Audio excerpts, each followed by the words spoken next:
삶에 있어서 최고 오래된 그리고 최고 중요한 질문이 뭐냐면은 나는 누구인가입니다.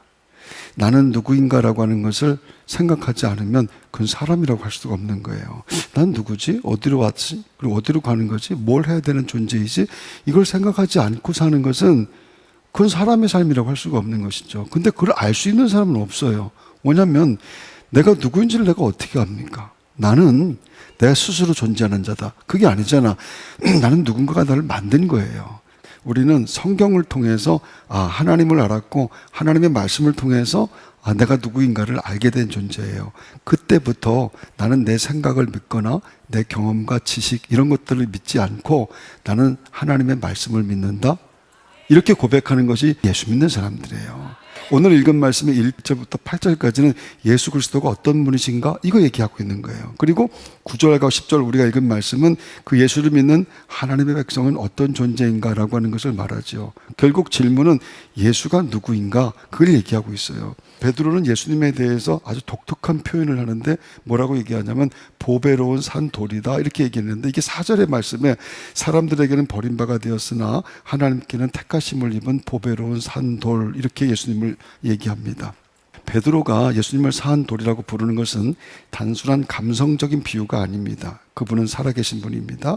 움직이시는 분이시고 마지막에 심판을 하실 권세를 가진 분이십니다. 그분은 산돌이십니다. 이 베드로가 말하는 하나님의 백성들을 얘기하게 될 때 하나님의 백성들을 시간으로 이렇게 나누는 것을 보게 되거든요. 이게 세 부분을 나누면서 전에는 죄의 종로로 타며 살았다. 너희들은 버림받고 천대받고 살던 그런 죄인이었을 때 그 너희들은 자랑할 것이 아무것도 없는 그런 존재들이란 말이야. 이것은 지금 베드로가 얘기한 초대교회 성도들에 대한 얘기기도 하지만 오늘 우리들에게 하는 얘기라고 여러분 들으셔야 돼요.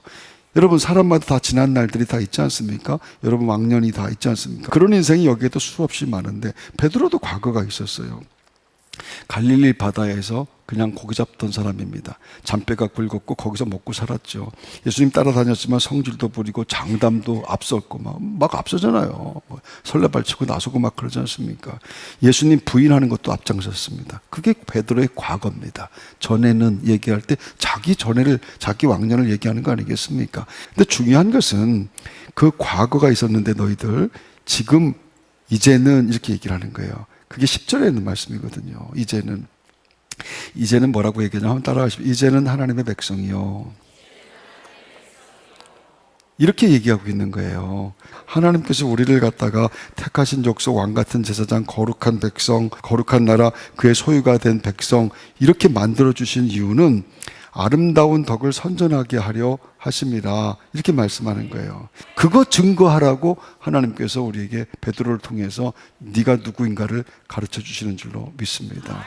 여러분 연기하는 사람은 연기를 통해 성악가는 노래로 사업하는 사업으로 그리고 또 정치하는 사람은 정계에서 글 쓰는 사람들은 글로 그림을 그리는 사람은 그림으로 군인은 군대에서 운동선수는 그라운드에서 학생은 학교에서 각자 서 있는 자리에서 예수 그리스도의 선전원이 되라. 이게 베드로를 통해서 하나님 우리에게 주시는 말씀이에요. 성도는 예수의 덕을 선전하는 길밖에 없는 사람들인데 오늘 밤에도 여러분 깊이 기도하면서 예수 그리스도의 이름의 능력, 예수 이름을 높이는 능력이 여러분의 삶에 나타나는 놀라운 역사 오늘도 있게 되기를 주의 이름으로 축원합니다.